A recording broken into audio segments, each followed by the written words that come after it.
1990 के बचपन की सुनहरी यादें, काश वह दिन आज फिर लौट आ जाए। बचपन की याद आती तब रोना आ जाता।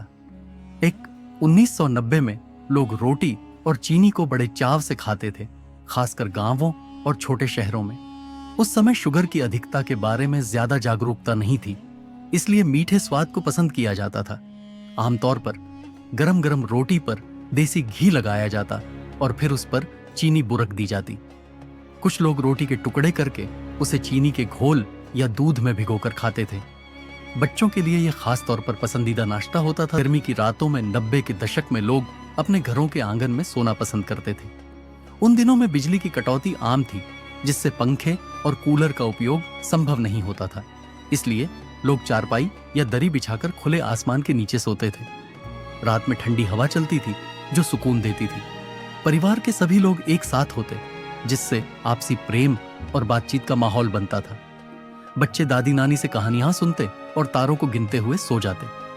यह समय सादगी भरा और प्राकृतिक सुख देने वाला होता था, जो आज के आधुनिक जीवन में दुर्लभ हो गया है।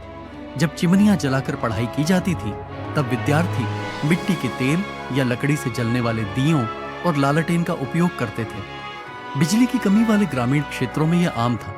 छात्र रात में पढ़ाई के लिए चिमनी की रोशनी पर निर्भर रहते थे, जिससे आंखों पर जोर पड़ता था।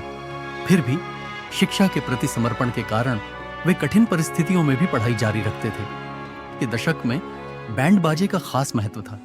शादियों, त्योहारों और जुलूसों में बैंड बाजे की धुन पर लोग झूमते थे। ढोल, शहनाई, ट्रम्पेट और ताशों की गूंज माहौल को उत्सवमय बना देती थी। खासकर बारातों में बैंड बाजे के बिना शादी अधूरी मानी जाती थी। उस समय बॉलीवुड गानों की धुनों पर बैंड बजाना आम था, जिससे हर कार्यक्रम में नई रौनक आ जाती थी। गर्मियों की छुट्टियों में दोपहर की चिलचिलाती धूप में हम दोस्त गली मोहल्लों में खेलते थे। खेल के बीच में ठंडी राहत के लिए हाथ में रंग बिरंगे बर्फ के गोले पकड़े चूसते और हंसते गपशप करते रहते। ठेले वाले चाचा के पास कई स्वाद होते, रुआब, खट्टा मीठा, संतरा और काला खट्टा। जीभ लाल नीली हो जाती और दादी डांटती कि ज्यादा मत खाना, गला खराब हो जाएगा। लेकिन वो ठंडा मीठा स्वाद अब भी यादों में ताजा है।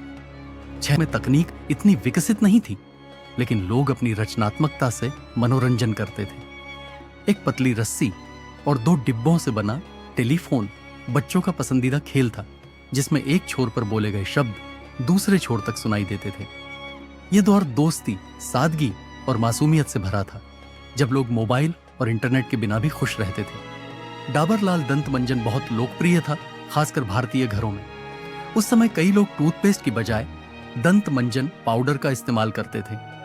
डाबर लाल दंत मंजन अपने आयुर्वेदिक फॉर्मूले के कारण पसंद किया जाता था, जिसमें लौंग, पुदीना, काली मिर्च और नमक जैसे प्राकृतिक तत्व होते थे। हम मैदानों में दौड़ते, धूल में खेलते और बेफिक्री से हंसते थे। दोस्तों संग गली क्रिकेट, लुका छिपी और पतंगबाजी का मजा था। अब वो दिन नहीं रहे। मोबाइल